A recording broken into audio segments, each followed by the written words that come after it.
সারা দুনিয়ার অহংকারীদের অহংকার জবাই করেছেন। ও জাননেওয়ালারা, বাহাদুরি করো, আমার মতো আল্লামা কেউ নাই, আমার মতো বক্তা কেউ নাই, আমার মতো মুফতি কেউ নাই, আমার মতো জাননেওয়ালা কেউ নাই। আল্লাহ কয় বাহাদুরি করিস না, আমি আল্লাহ ভালো করে জানি তুই কত দূর পর্যন্ত জানো। মুসা নবী দাঁড়াইয়া বক্তব্য দেয়, একজন ভক্ত দাঁড়ায় বলেন, নবী বর্তমান যুগে আপনি একজন নবী? বলে হ্যাঁ। একটু জানতে চাই এই যুগের মধ্যে বড় এলেমওয়ালাকে? মুসা নবীকে, আমি ছাড়া বড় এলেমওয়ালা কেউ নেই, আমি বড় আলেম। সূরা কাহাফে ঘটনা আছে, কোরআন শরীফ। আল্লাহর কাছে কথাটা পছন্দ হয় নাই। আল্লাহ কয়, এই মুসা, তুমি নিজের বড় মনে কেন করেছো? যাও, তোমার থেকে ইলমের মধ্যে অনেক বড় ইলমওয়ালা আমার এক বান্দা আছে, তুমি তার সাথে মোলাকাত করো, তোমার থেকেও বড় আলেম। নিজের বড় বাড়ার কোনো কায়দা নাই। এরে নবীরা আসে, আল্লাহ কয় তুমি এত জানো, এত জানো, এত জানো, এত ইলম তোমার। আলিফ লাম মিম কোরআনের দরজার মধ্যে লেখা দিছি, ঢুকতেই তুমি আলিফ লাম মিমের ব্যাখ্যা কইরা ঢুকো, সেখানে যাইয়েই কও আমি জানি না, আল্লাহ ভালো জানেন। তাহলে তুমি যখন কইছো জানি না, নিজের মধ্যে এই কথাটা ঢুকাইয়া দুর্বল মনে করো, বাহাদুরি করবা না, আমি আল্লাহর রহমত আসবে। আর যদি কও আমি সব জানি, কিছুই তুমি জানো না। এরে নবীর উম্মত, আমার নবীর থেকে জাননেওয়ালা আলেম, বড় মুফতি, বড় মুহাদ্দিস, বড় মুফাসসির, বড় দার্শনিক, বড় বৈজ্ঞানিক। ও সিলেটের মুসলমান, মৌলভীবাজারের মুসলমানেরা, একটু বলো নবীর থেকে বড় দার্শনিক, বড় জাননেওয়ালা আসেনি? আসতে বলেন কেন? নবীর থেকে বড় পীর আসেনি? নবীর থেকে বড় পীর কেউ নাই, বড় দার্শনিক নাই, আমার নবীর থেকে বড় আলেম নাই। সেই নবী ইলম পাইয়া আল্লাহর কাছে শুকর আদায় করেন, উতিতু ইলমাল আউয়ালিন ওয়াল আখিরিন। আল্লাহ আমাকে আউয়াল আখির আদম থেকে ঈসা পর্যন্ত সব ইলম আল্লাহ আমারে একারে দান করেছেন। আল্লাহ কয়, নবী আমি জানি আপনারে কত দূর পর্যন্ত দিয়েছি। নবী খুশি, আমারে আল্লাহ অনেক ইলম দান করেছেন। আল্লাহ কয় না, মা উতিতুম মিনাল ইলমি ইল্লা কালিলা। আমি আপনাকে সামান্য ইলম দান করেছি, আমার কাছে অনেক ইলম জমা। অতএব আপনি ইলম চাইবেন আমার কাছে, দোয়া শিখিয়ে দেই। নবী আপনি দোয়া পড়বেন, রব্বি জিদনি ইলমা, রব্বি জিদনি ইলমা। আল্লাহ তুমি ইলম বাড়ায় দাও।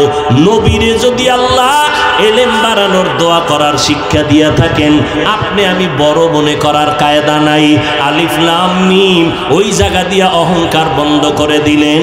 ও বান্দা, তুমি এখানে এসে যখন বলো আমি কিছুই জানি না, এই জানি না বইলা নিজেরে তৈরি করে নাও, আমি আল্লাহ তোমার অল্প ইলমের মধ্যেও বরকত বাড়ায় দিব। ইলমে রায়ে জাজু করদান বেহিসাব, খলকে রাদাদান জওয়াবে বা সওয়াব, হক না দারদ দোস্তে খলকা জারেরা, নিস্তে ই খসলত একে দিনদারেরা। আপনাকে ঘুম আসতেছে? যদি কেউ কয় এখন গিয়া ঘুমামু, পৃথিবীর নিকৃষ্ট মিথ্যাবাদী আর থেকে বড় মিথ্যাবাদী আর কেউ নেই। বাঙালির চোখে ঘুম নাই, যারা বলবে ঘুমাই, ওরা রাতে ঘুমায় না, সবগুলো মোবাইল নিয়ে সারা রাত কবিরা গুনাহ করে। সারাটা রাত আমরা মোনাজাত ধরি বইয়া, মোবাইলওয়ালারা মোনাজাত ধরে হইয়া, ঠিক নি? সারাটা রাত মোবাইলের দিকে তাকাইয়া স্ত্রীর হক আদায় করে না, ভাইয়ের হক আদায় করে না, সন্তানের হক আদায় করে না, শরীরের হক আদায় করে না। রাতের ঘুম আল্লাহর দেওয়া শরীরের মহা ঔষধ। রাতের 1 ঘন্টা ঘুমের বরকত দিনের 6 ঘন্টায়ও পায় না। যুবক তো খুব খুশি না, তোমারে যে আল্লাহ পাক রাতের নেয়ামত দিছে, তুমি এটারে যে নষ্ট করলা কবিরা গুনাহ কইরা, তোমার তো খবর নাই। টের বাবা চান্দু মাসে কয়দিন বাকি আছে, আর কয়দিন টের বাবা শরীরটা কেমন জানি দুর্বল দুর্বল, কাফে কাফে ভাব, ওদিকে মাথা ব্যথা বেড়ে যায়, ওদিক দিয়ে চোখের পাওয়ার নাই, কানের পাওয়ার নাই, হার্ট দুর্বল, কিডনি দুর্বল, গুনাহ করতে করতে চেহারার আলো নষ্ট হয়ে গেছে। এখন চেহারার দিকে তাকাইলে কোনো মায়া নাই, যাও কিছু থাকতো চুল কাইটা বেঈমানের তালে হইরা সব উজ্জ্বলতা নষ্ট করে ফেলেছে। যুবকেরা জবাব দিও, আল্লাহরে সাক্ষী রেখে মোহব্বতে তাল মিলাইও না। আমার নবীর থেকে দামি কোনো মৌলবী, মাওলানা, পীর, বুজুর্গ, ওলি, আবদাল, গাউস, কুতুব আছে? সবাই একমত? নাম্বার 2, সেই নবীজির আদর্শের থেকে আর কোনো দামি আদর্শ আছে কারো কাছে? তাল মিলাইও না, বুঝা শুনে কইও। নবীজির আদর্শের থেকে দামি কোনো আদর্শ আছে? আমি এই বড়লেখার মৌলভীবাজারের সমস্ত মানুষকে সাক্ষী রেখে আল্লাহর কসম করে বলছি, কোন পণ্ডিত যদি জ্ঞানী মানুষ দাঁড়ায় বলতে পারো হাফিজ ভাই মুহাম্মদের আদর্শ ছাড়া আরেকটু ভালো আদর্শ আরেকজনের কাছে আছে, যদি বলতে পারো, আল্লাহর কসম আমি মুহাম্মদের আদর্শ বাদ দিয়া আমি তার আদর্শ গ্রহণ করব। পারবা? অন্যের কোনো আদর্শ দেখাইতে পারবা? অনেকে কিন্তু দেখাইছে কিন্তু আগাইতে পারে না। যেমন মুহাম্মদের আদর্শ বাদ দিয়া নতুন আদর্শ বাজারজাত করেছিল আব্রাহাম লিঙ্কন, মাও সেতুনের আদর্শ, লেনিনের আদর্শ, কালেটোর আদর্শ, সবাই ব্যর্থ হয়ে গেছি। এক কথায় জবাব, দুনিয়াতে যত আদর্শ আছে সব আদর্শগুলো হলো নাপাক, একমাত্র আমার মদিনাওয়ালা নবীর আদর্শই হলো পাক। সবাই একমত? এইবার যুবকেরা বুঝা শুনে কও, ওই নবীর আদর্শের ভিতরে নখ কাটার নিয়ম আসেনি? তুমি বেঈমানের পাঁচাটা গোলাম হয়ে কেন নখ কাটছো বলো? কি স্বার্থ পেয়েছো? ওই নবীর আদর্শের মধ্যে চুল কাটার নিয়ম আসেনি? পায়ে হাত রেখে বলছি রে যুবক, যদি বলো হাফিজ ভাই নিচে নাই না পাও ধর, বল আমি নিচে নাই না পায়ে হাত দিয়া বলবো। আমার নবীর আদর্শের মধ্যে চুল কাটার নিয়মটা বাদ দিয়া বেঈমানের পা চাটা গোলাম হইয়া কেন চুল কাটলা? বলো বাবা, কি স্বার্থ পেয়েছ? একজনে দাঁড়ায় কও, হাফিজ ভাই আমি বেঈমানের লাইনে চুল কাটার কারণে আমার চেহারা উজ্জ্বল হয়েছে, আমার যৌবন বেড়েছে, স্বাস্থ্য ভালো হয়েছে, মা বাবায় দোয়া বাড়াইছে, হুজুরেরা ও শিক্ষকেরা পরীক্ষায় নাম্বার ভালো দিছে, কামাই রুজিতে বরকত বাড়তেছে। একটা কও, তে আকাম করছো গা? আজকে জবাব না দিলেও কাঠগড়ায় তো দাঁড়াতে হবে, পালাবা কই? পালানোর জায়গা আছে? মরণ থেকে যতই পালাও মরণ তোমায় নিবে ঘিরি, যদিও সুদূর আকাশ পানে লুকাও সেথায় লাগিয়ে সিঁড়ি।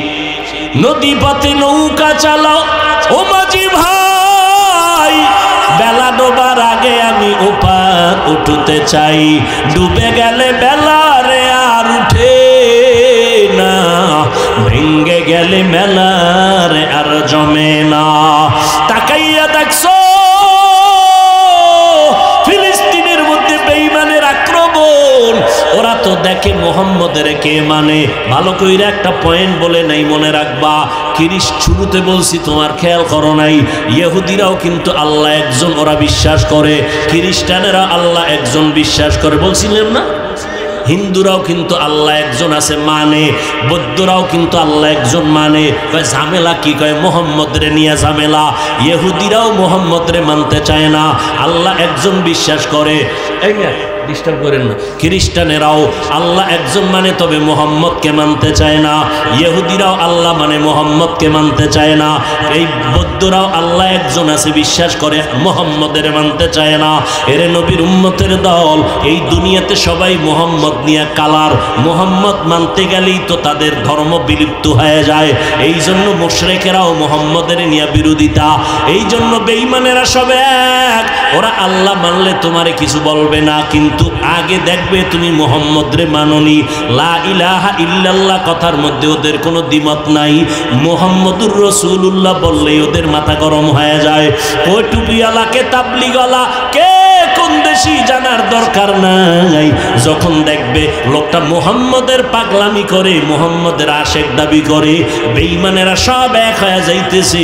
মুহাম্মদের মানবে যারা, তাদের দুনিয়া থেকে বিদায় দেওয়ার জন্য এরে নবীর আশিকের দল এক এক করে ফিলিস্তিন এইভাবে ধ্বংস করতেছে। চেচনিয়া বসনিয়ার উপরে আক্রমণ, আফগানের উপরে আক্রমণ, আসামের মধ্যে আক্রমণ, মায়ানমারের উপরে আক্রমণ। মনে কইরো না ছোট বাংলাদেশ বুঝি লিস্টির বাইরে। বাংলাদেশের উপরে আক্রমণ করলে 1 সেকেন্ডও লাগবে না। একটা বড় বোম যদি ফালায় দেয়, বাংলাদেশ ধ্বংস হয়ে যাবে। দেখছুনি রে বাবা, এই জন্য পায়ে হাত রেখে বলছি, নবীর মুহাম্মদের আদর্শের মালা গলায় লাগাইও। আমার নবীর তরিকার মধ্যে চুল কাটার নিয়ম আছে।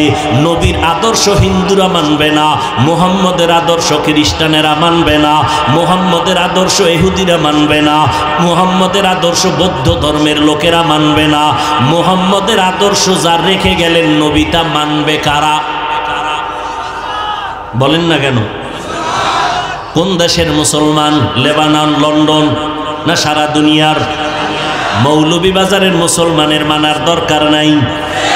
এর নবীর আশিক কেন তুমি আজকে দুর্বল? নবীর আদর্শ কেন মানতে চাও না? হ্যাঁ, অনেকে পারে না, চেষ্টা করে, তখন তার কথা কেমন হবে? ভাই আপনি টুপি পরেন না কেন? বলবে হাফিজ ভাই টুপি মাথায় দেওয়া দরকার, নবীর আদর্শ সুন্নত।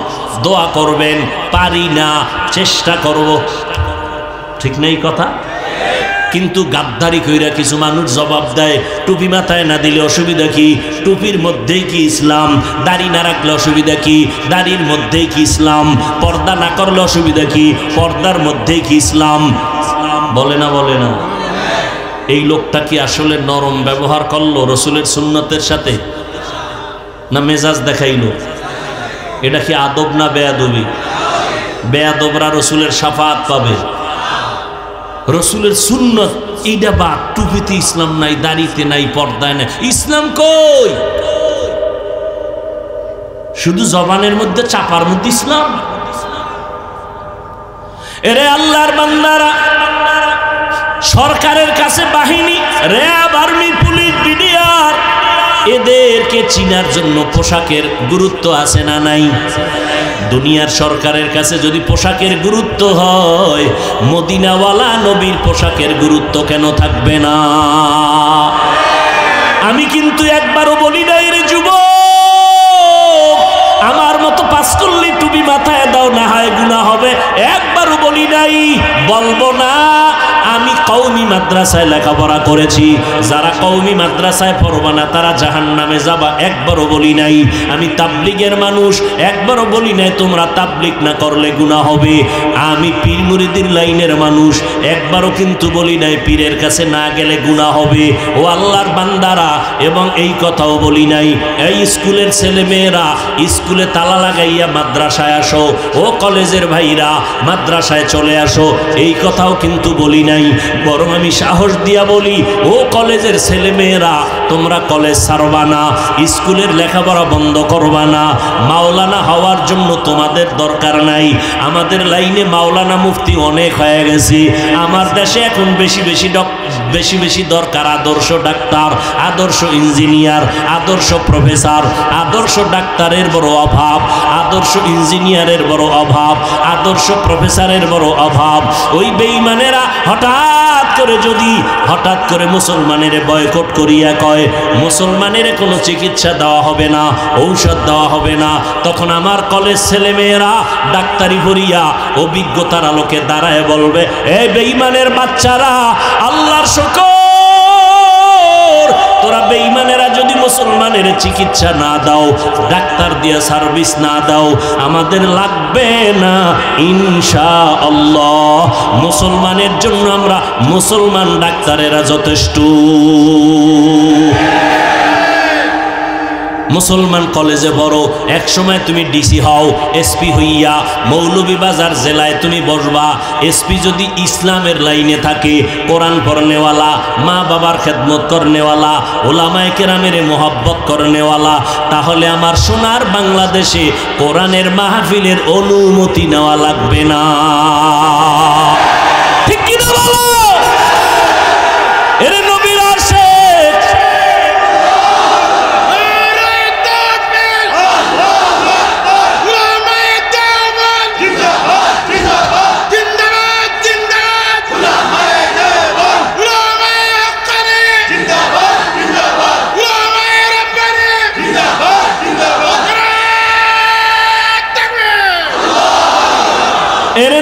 আশিক উম্মতের দলের যুবক, টুপির কারণে তুমি আমারে কেন আলাদা বানায় দিলা? দেখছেন নি কারবার? একটা টুপিকে কেন্দ্র কইরা সালাম দেয়ও না, দিলেও নেয় না। বিষয় কি? পাস করলি। এটা মানুষ না হায়ওয়ান? আল্লাহই ভালো জানে। এর অন্তর এত পচা, এটা কি ভালো মাছ খায় না সিলেটে বইয়া? খালি পচা মাছই খায়, বেশি বেশি শুটকি খায়। এই জন্য মনে হয় অন্তর খারাপ। বুঝাবার জন্য বলছি, মজাক করলাম, রাগ করবেন না। কেন আর একজনকে বুকে লাগাইতে পারেন না? ধাক্কা মারেন, একজনের গালি দেওয়ার গুণ অর্জন করলেন, প্রশংসা করার গুণটা অর্জন করতে পারলেন না? এরে নবীর আশিকের যুবক, তুমি কালো আমি সুন্দর, আমি কালো তুমি সুন্দর, তুমি ধনী আমি গরিব, তুমি সিলেটি আমি বরিশালী, যে যেই লাইনের হই না কেন, চামড়াটা কেটে দেখবা সবার রক্তের কালার সমান।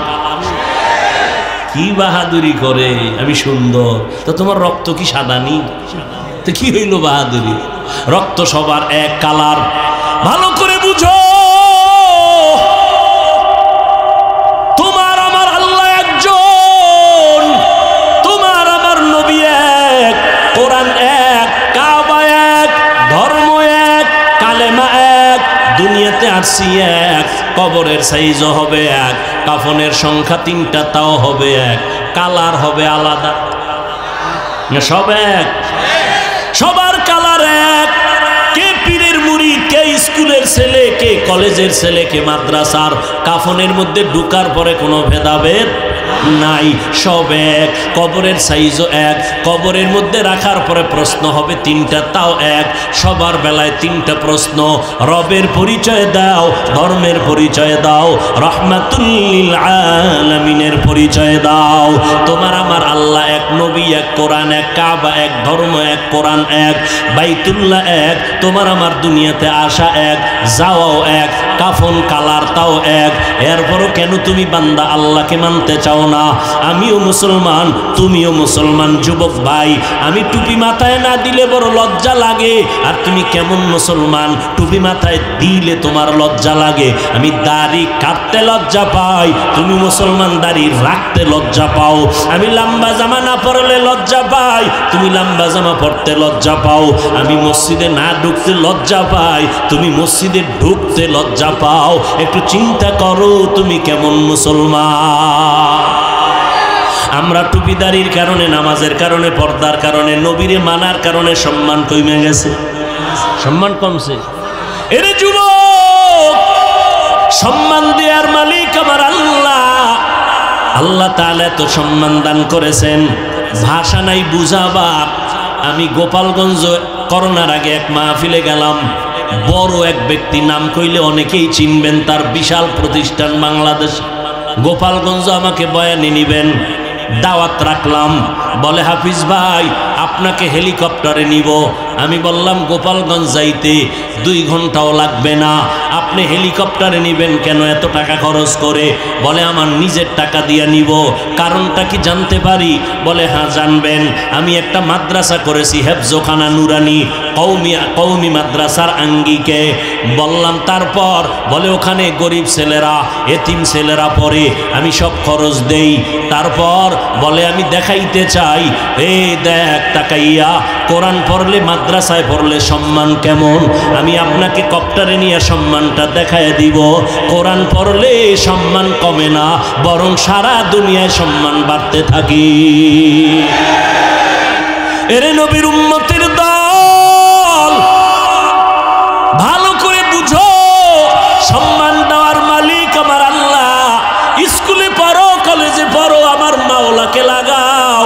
ও বান্দা, তুমি আতরের দোকানে গেলে যেমন আতরের ঘেরান পাইবা, বাথরুমের কিনারায় গেলে বাথরুমের দুর্গন্ধ আসবে। আল্লাহওয়ালাদের সাথে সম্পর্ক লাগাও।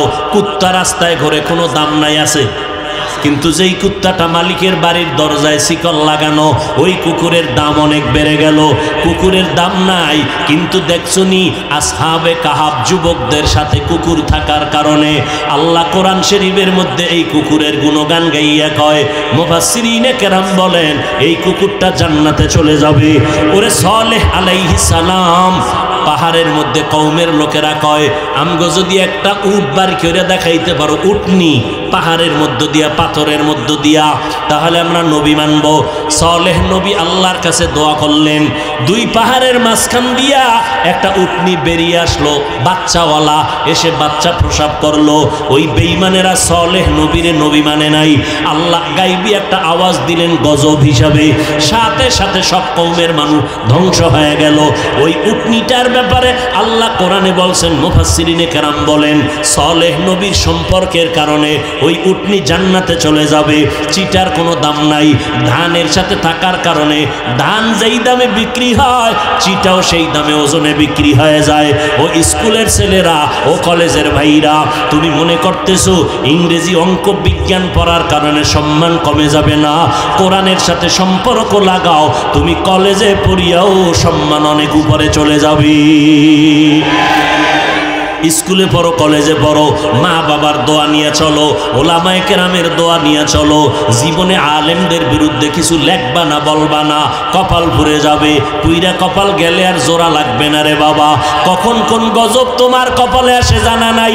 কয়েকদিন আগে তোমরা দেখছো না, একটা সন্তান শিক্ষকের গায়ে হাত তুলেছে, কয়েকদিন আগের খবর। আল্লাহর কসম একবার, আল্লাহর কসম দুইবার, আল্লাহর কসম তিনবার, ওয়াল্লাহি বিল্লাহি তাল্লাহি, এই দুনিয়াতে যদি বান্দা মরার আগে পঙ্গু হইয়া কষ্ট পাইয়া বিছানায় কাঁদতে কাঁদতে মরতে চাও, ভালো করে লিখে রাখ রে যুবকেরা, ভালো করে লিখে রাখ। মরার আগে যদি বিছানায় কষ্ট পাইয়া পঙ্গু হইয়া মরতে চাও, মা বাবার সাথে বেয়াদবি কর, ওলামায়ে কেরাম শিক্ষকের সাথে বেয়াদবি কর। আল্লাহর কসম তুই পঙ্গু না হইয়া কষ্ট না পাইয়া মরবি না। এবার বলবি হাফিজ ভাই তুমি রাগ কইরা বললা নাকি? না বাবা, মদিনাওয়ালা নবীর দলিল শুনে নে। ক্বালান নবিয়্যু সাল্লাল্লাহু আলাইহি ওয়াসাল্লাম ইসনানি ইউআজ্জিলুহুমাল্লাহু ফিদ দুনিয়া আল উকুকু আল বাগি ওয়া উকুকুল ওয়ালিদাইন। নবী বলেন, এ দুনিয়ার উম্মত, দুইটা অন্যায় আছে দুনিয়াতে করলে শাস্তি হবে মরার আগে, মরার পরে না আগে। কয়টা অন্যায়? দুইটা। এক নাম্বার, যদি বান্দা কারো সাথে জুলুম করো, বিচারটা মরার আগে হবে। দুই নাম্বার, মা বাবার সাথে যদি বেয়াদবি করো, বিচারটা মরার আগে দুনিয়ায় হবে। ও আল্লাহর বান্দারা, মাঝে মাঝে আমি রাস্তায় চলি, সফরে শীতের দিন, অনেক পাগল দেখছি ইংলিশে কথা কয় আর রাস্তায় হাঁটে চিল্লাইয়া। আবার অনেক পাগল দেখেছি রাস্তায় আরবিতে কথা বলে। চিন্তা করলাম, পাগল কি আবার আরবি শিখে নাকি ইংরেজি শিখে? না, ওরা শিখে না। খবর টবর নিয়ে চিন্তা ভাবনা করে বের করে দেখলাম, এই পাগল ছেলেটা ইংরেজি শিখলো কই, পাগল ছেলেটা আরবি শিখলো কই? আসলে পাগল হইয়া ইংরেজি শিখে নাই, আরবি শিখে নাই, বরং ক্লাসের মধ্যে ভালো স্টুডেন্ট ছিল, ভালো ছাত্র ছিল, ইংরেজি কথা বলতো, বেয়াদবি করার কারণে রাস্তার পাগল হয়েছে। লিকুল্লি শাইইন জিনাতুন ফিল ওয়ারা ওয়াজিনাতুল মারই তামামিল আদাবি আজ খোদা খাহি মে তৌফিক আদব বেআদব মাহরুম গাশত আজ ফজলে রব। ও আল্লাহর বান্দারা, আল্লাহর কোরআন সিনায় লাগাইও, আল্লাহর কোরআন পড়িও। যদি পড়তে না জানো, মাওলার কোরআনটা খুইলা খুইলা মাঝে মাঝে আঙ্গুলটা নিও, আর দিলটারে নরম কইরা বলিও, আল্লাহ তোমার কোরআন এত মজার। আলেম ওলামারা কোরআন তেলাওয়াত করে এত মজা লাগে, রমজানে হাফেজ সাহেবরা তেলাওয়াত করে এত মজা লাগে। ওই কোরআনটা শিখতে পারি নাই। ও আল্লাহ, কোরআনের নূর আমার সিনায় দান করো, আমাকে কোরআন শিক্ষা করার মতো তৌফিক দান করো। আল্লাহর কোরআন মুত্তাকিনদের জন্য হেদায়াত। ও দুনিয়ার মানুষ, আল্লাহর কোরআন সাইরা দিয়া আজকে তুমি বিপদের লাইনে দাঁড়ায় গেছো। নবী চ্যালেঞ্জ দিয়ে গেছেন, দুই জিনিস ধইরা যদি রাখো কোনোদিন বিপদ আসবে না। সম্মান কম, এক নম্বরে কোরআন, দুই নাম্বার হলো পয়গম্বরের সুন্নত। নবীর আদর্শ মুসলমান ছাড়া কেউ আমল করবে না। ও নবীর উম্মতের দল, আজকে তুমি আমারে যুক্তি দাও, টুপি মাথায় দিলে লম্বা জামা পরলে শরীর গরম লাগে। মৌলভী বাজারের কোর্টে গিয়া দেখো, উকিল ব্যারিস্টারেরা দেখছো নি প্যান্ট শার্ট লাগাইয়া, উপরে আবার কালা কোট পরছি, এরপরে আবার আবা কাবা, এরপরে আবার মুজা পইরা, শু পইরা, এরপরে কোট করে। যদি এই পোশাক না পরে, কোট তারে অ্যাকসেপ্ট করবে না। এইবার বলো, ও ভাই আপনার এত গরম কি লাগে না? কয় গরম টরম বুঝি না, ঠান্ডা বুঝি না, এটা আমার ইউনিফর্ম, আমার চাকরি, আমার ডিউটি। মদিনার আশেক যারা কোনো যুক্তি টুক্তি বুঝি না, আমার নবীর আদর্শের টুপি, এই টুপি ছাড়া যাবে না।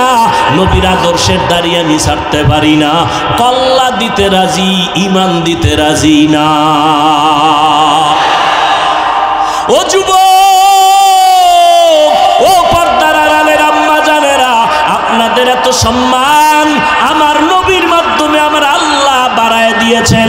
আপনারা নবীদের মায়ের মতো মা, আপনারা সাহাবায়ে কেরামের মায়ের মতো মা, আপনারা আলেমদের মায়ের মতো মা, আপনারা খাদিজা রাদিয়াল্লাহু আনহার মতো নারী, আপনারা ফাতেমা রাদিয়াল্লাহু আনহার মতো নারী, আপনারা আয়েশা রাদিয়াল্লাহু আনহার মতো নারী, আপনারা ঈসা নবীর মা মারিয়াম আলাইহিস সালামের মতো নারী, আপনারা ইসমাইল আলাইহিস সালামের মা হাজেরা আলাইহিস সালামের মতো নারী, আপনারা ফেরাউনের স্ত্রী আসিয়ার মতো নারী। যেই ফেরাউন আল্লাহরে আল্লাহ মানে না, নিজেরে নিজে খোদা বলে দাবি করে, আর তার স্ত্রী আসিয়া এমন দামি হয়ে গেল, জান্নাতে আমার নবীর সাথে জান্নাতে বিয়া হবে। ও পর্দার আড়ালের আম্মা জান, আল্লাহ সন্তান দান করেছেন। অনেকেরা কান্না করে সন্তান পায় না, কত তদবির নেয়। আল্লাহ সন্তান দিছেন, আপনার সন্তানটারে ডাক্তার বানাবেন, বাধা নাই। তবে অনুনয় বিনয় করে বলে গেলাম, কোরআন পড়নেওয়ালা আদর্শ ডাক্তার বানাইয়েন। আপনার সন্তানটারে ইঞ্জিনিয়ার বানাবেন, বাধা নাই। তবে অনুরোধ, কোরআন পড়নেওয়ালা আদর্শ ইঞ্জিনিয়ার বানাইয়েন। আপনার সন্তানটাকে প্রফেসর বানাবেন, বাধা নাই। তবে অনুরোধ, কোরআন পড়নেওয়ালা আদর্শ ইঞ্জিনিয়ার বানায়েন, প্রফেসর বানাইয়েন। ও যুবকেরা, মা বাবার দোয়া ছাড়া আগাইতে পারবা না। এই দুনিয়াতে যত ভালো ভালো ভালো ভালো সন্তান দেখো, সব হলো মায়ের অবদানের কারণে, বাবার দোয়ার কারণে। ওই মা বাবার সাথে বেয়াদবি করে আগাইতে পারবা না। এই চেয়ারে বসছি, মা বাবার দোয়া, চোখের পানি। আজকে তুমি পরীক্ষায় ভালো নাম্বার পেয়েছো মা বাবার দোয়া আর চোখের পানির কারণে। আজকে তুমি টাকার মালিক, বাড়ি গাড়ির মালিক হয়েছো, সম্মানের চেয়ার পেয়েছো, একমাত্র মা বাবার দোয়া, চোখের পানির কারণে। ওই মা বাবার সাথে যদি অন্যায় করো, তাড়াতাড়ি তওবা করে নাও। হেদায়াতের মালিক আমার আল্লাহ। আবু জাহাল হেদায়াত চায় না, এজন্য পায় নাই। ওমরের মতো বান্দা চাইলো তো পাইয়েই গেল। ও যুবকেরা, বৃদ্ধ বাবাজিরা, ও পর্দার আড়ালের আম্মা জানেরা, আল্লাহর কাছে তওবা করেন। আল্লাহকে মনে মনে ডাকিয়া বলেন, আল্লাহ এই ময়দানে আমার মতো গুনাহগার কেউ নাই। শয়তানের ধোকায় পড়ে গুনাহ করে, হাত না পাক, চোখ না পাক, জিহ্বা না পাক, অন্তর না পাক। আল্লাহর কোরআন সত্য, গুনাহগারের জন্য শাস্তি হবে, আযাব হবে, কোরআনে আছে তাও সত্য। অতএব গুনাহ নিয়ে কবরে যাব না, আল্লাহর কাছে তওবা করো। ও যুবক, তোমার মতো কত যুবক স্কুলে পড়ে, জীবনে মাদ্রাসায় পড়ে নাই, 5 ওয়াক্ত নামাজ পড়ে, বলো আছে না নাই? তুমি কেন পারবা না রে বাবা? তোমার মতো যুবক সন্তান রাস্তায় গাড়ি চালায়, সময় মতো নামাজ পড়ে, তুমি কেন পারবা না? তোমার মতো যুবক র্যাব, আর্মি, পুলিশ, বিডিআরের চাকরি করে, নামাজ ছাড়ে না, দাড়ি কাটে না, তুমি কেন পারবা না রে বাবা? তোমার উপরে বুঝি আল্লাহ বেজার, মা বাবার অভিশাপ লাগছে কষ্টের কারণে। ও যুবক, তোমার মতো সন্তান নদীর মধ্যে মাছ ধরে, নামাজ ছাড়ে না, তুমি কেন পারো না? তোমার মতো সন্তান কৃষি কাজ করে, নামাজ ছাড়ে না, শ্রমিকের কাজ করে, নামাজ ছাড়ে না, তুমি কেন পারো না রে বাবা? তোমার মতো সন্তান চেয়ারম্যান, এমপি, মন্ত্রী, 5 ওয়াক্ত নামাজ পড়ে, তুমি কেন পারো না? ও বুড়া বাবাজিরা, আপনার মতো কত বুড়া লাঠি হাতে নিয়া কষ্ট করে মসজিদে গিয়া 5 ওয়াক্ত নামাজ পড়ে, আপনারা কেন পারেন না? এরে আম্মা জান, আপনার মতো কত মা এই এলাকায় এখনো পাওয়া যাবে, 5 ওয়াক্ত নামাজ পড়ে, স্বামীর মাল হেফাজত করে, সন্তানগুলোকে আদর্শওয়ালা বানানোর চেষ্টা করে। আম্মা জানেরা, আপনারা কেন পারবেন না? ও যুবতী বোনেরা, আপনাদের মতো কত বোন স্কুলে কলেজে পড়ে, মোবাইলে অযথা সময় নষ্ট করে না, চরিত্রটা ঠিক রাখিয়া 5 ওয়াক্ত নামাজ পড়ে। ও যুবকেরা, যুবতী বোনেরা, মানুষের জীবনের সব থেকে দামি একটা জিনিসের নাম চরিত্র।